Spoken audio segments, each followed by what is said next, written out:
गत आठवड्यापासून अवकाळीने संपूर्ण राज्याला फटका दिल्यानंतरही अजून 2 दिवस हवामान विभागाने अवकाळीचा येलो अलर्ट दिलाय। त्यामुळे पुढील 2 दिवस वादळी वारे, विजांच्या कडकडाटासह हलका ते मध्यम पाऊस पडण्याची शक्यता असून ताशी 40 ते 50 किलोमीटर वेगाने वाहण्याची शक्यता आहे। मान्सूनच्या आगमन अपेक्षेपेक्षा सुमारे 1 आठवडा आधी काही उत्तर अंदमान समुद्राच्या भागामध्ये दाखल झाले। त्यानुसार पुढील 3-4 दिवसात मान्सून दक्षिण अरबी समुद्र, मालदीव, अंदमान निकोबार बेट तसेच मध्य बंगालच्या उपसागराच्या काही भागात पसरण्यास अनुकूल परिस्थिती निर्माण झाली। जालन्याच्या भोकरदन तालुक्यातील हसनाबाद परिसरात अवकाळी पावसाने हजेरी लावली। त्यामुळे वातावरणात गारवा निर्माण झालाय। या दरम्यान या अवकाळी पावसाचा शेती पिकांना फटका बसण्याची शक्यता असल्याने शेतकरी चिंतेत पडले। कोल्हापुरात अवकाळी पावसाने जोरदार हजेरी लावली। शहराच्या विविध भागात आज पाऊस कोसळलाय। त्यामुळे उकाड्यापासून हैराण झालेल्या नागरिकांना दिलासा मिळाला। सिंधुदुर्ग जिल्ह्यात मान्सूनपूर्व पावसाने हजेरी लावली। हवामान खात्याने पुढील 2 दिवसात तळकोकणात मध्यम स्वरूपाचा पाऊस होण्याची शक्यता वर्तवली आहे। अर्धा तास कोसळलेल्या या पावसामुळे दोडामार्ग शहरातील रस्त्यांवर सखल भागात पाणी साचले।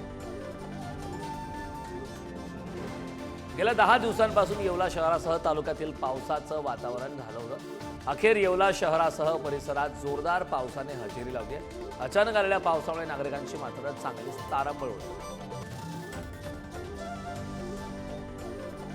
यवतमाळ जिल्ह्यात गेल्या 2 ते 3 दिवसांमध्ये तालुक्यातील अनेक भागात अवकाळी पावसाने हजेरी लावली आहे। पावसाने हजेरी लावल्याने उकाड्यापासून नागरिकांना दिलासा मिळालाय, मात्र भाजीपालांचं मोठ्या प्रमाणात नुकसान झालं। कोल्हापुरात पुढील 5 दिवस पावसाचा अंदाज वर्तवण्यात आला। त्यामुळे 20 मे पर्यंत येलो अलर्ट असणार आहे। तर मागील 24 तासात कोल्हापूर शहरात तुरळक पावसाची नोंद करण्यात आली। पुणे शहरासह जिल्ह्यात 20 मे पर्यंत विजांचा कडकडाट आणि वादळी वाऱ्याचा अवकाळी पाऊस हजेरी लावणार आहे, अशी माहिती हवामान विभागाने दिली आहे। शहरात कमाल तापमानाचा पारा 34 ते 35 तर किमान तापमान 21 ते 24 अंशादरम्यान आहे। वाशिमच्या कारंजा शहरात वादळी वाऱ्यासह जोरदार पाऊस झाला। यावेळी मुसळधार पावसामुळे पाणी व्यापाऱ्यांच्या कार्यालयात शिरल्याचं पाहायला मिळालंय। काही महिन्यांपूर्वी बनवण्यात आलेल्या सिमेंट रस्त्यांमुळे पाण्याचा निचरा व्यवस्थित झाला नाही, त्यामुळे नागरिकांना मनस्ताप सहन करावा लागतो। मुंबई शहरासह उपनगरांमध्ये पुढील 4 दिवस तापमान वाढीसह पावसाची शक्यता हवामान विभागाने वर्तवली। शहरात कमाल 35 अंश आणि किमान 27 अंश तापमानाची नोंद करण्यात आली। अमरावती जिल्ह्यातील अनेक भागात वादळी वाऱ्यासह अवकाळी पावसाने हजेरी लावली। या पावसामुळे धामणगाव तालुक्यातील शेतात उभा असलेला टॉवर कोसळलाय। यात टॉवरचं मोठं नुकसान झालंय। यासोबत उन्हाळी हंगामात असलेल्या भुईमुग पिकाला सुद्धा मोठा फटका बसला। नंदुरबार जिल्ह्यात अवकाळी पावसामुळे शेती पिकांसह घरांची पडझड झाली। तसेच नवापूर तालुक्यातील विसरवाडी ते बाल अंबराई, नानगीपाडा, अंठीपाडा, वडखूट या रस्त्याची दयनीय अवस्था झाली। अवकाळी पावसात रस्त्याची अशी अवस्था झाली असून पावसाळ्यात या रस्त्याचं काय होणार असा प्रश्न आता संतप्त नागरिकांनी उपस्थित केला। पुणे जिल्ह्यात एप्रिल महिन्यात झालेल्या अवकाळी पाऊस आणि गारपिटीमुळे सुमारे 567 हेक्टरवरील पिके बाधित झालीत, तर 6 तालुक्यातील 1395 शेतकऱ्यांच्या पिकांची हानी झाली। त्यासाठी शासनाकडे 1,53,94,000 रुपयांच्या नुकसानीची मागणी करण्यात आली।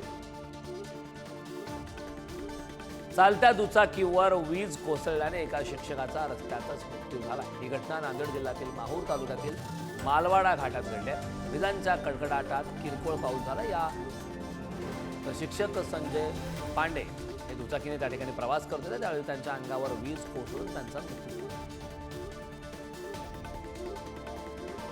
नवी मुंबई महापालिकेने जलवाहिनीच्या दुरुस्तीचं आणि नवीन पाईपलाईन जोडणीचं काम बुधवारी हाती घेतलं होतं। गुरुवारी सायंकाळी पाणी पुरवठा होणं अपेक्षित होतं, मात्र दुरुस्तीचं काम पूर्ण न झाल्याने पालिकेने 12 तासांचा शटडाऊन वाढवलाय। त्यामुळे गुरुवारी सायंकाळी पाणी पुरवठा न झाल्याने नवी मुंबईकरांचे पाण्याविना हाल झाले। रत्नागिरी शहराला पाणी पुरवठा करणाऱ्या शीळ धरणात गेल्या वर्षीच्या तुलनेत यावर्षी 150 दशलक्ष घनमीटर पाणीसाठा जास्त आहे। यामुळे यावर्षी आठवड्यातून 1 वेळाच पाणी कपात करण्यात आली होती, तर शहरात दररोज 1.5 तास पाणी पुरवठा सुरू होता। धुळ्याच्या सोनवत प्रकल्पात 40% इतका जलसाठा शिल्लक आहे. त्यामुळे अर्धा मे महिना संपल्यानंतरही 40% जलसाठा असल्याने नागरिकांना दिलासा मिळाला. त्यामुळे पाऊस थांबला तरी सुद्धा पाणी टंचाई जाणवते.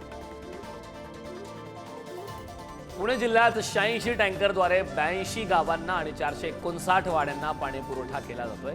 तर गेल्या 2 ते 3 दिवसांपासून जिल्ह्याच्या बहुतांश भागात चांगला पाऊस झाला आहे. त्यामुळे येत्या काही दिवसात टँकरच्या संख्येत घट होण्याची शक्यता आहे. वाशिम शहरात नगरपालिकेकडून दूषित पाणी पुरवठा करण्यात येतोय. तर शहरातील सिव्हिल लाईन परिसरात सोडलेल्या पाण्यात अळ्या आढळल्याचा आरोप नागरिकांनी केलाय.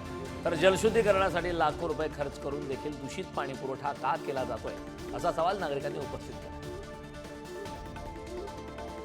यवतमाळमधील विदर्भ आणि मराठवाडा सीमेवर असलेला सहस्त्रकाच धबधबा हा पूर्णपणे तळाला गेला. त्यामुळे पैनगंगा नदी पात्रात जवळपास 40 ते 50 गावाला भीषण पाणी टंचाईचा सामना करावा लागतोय.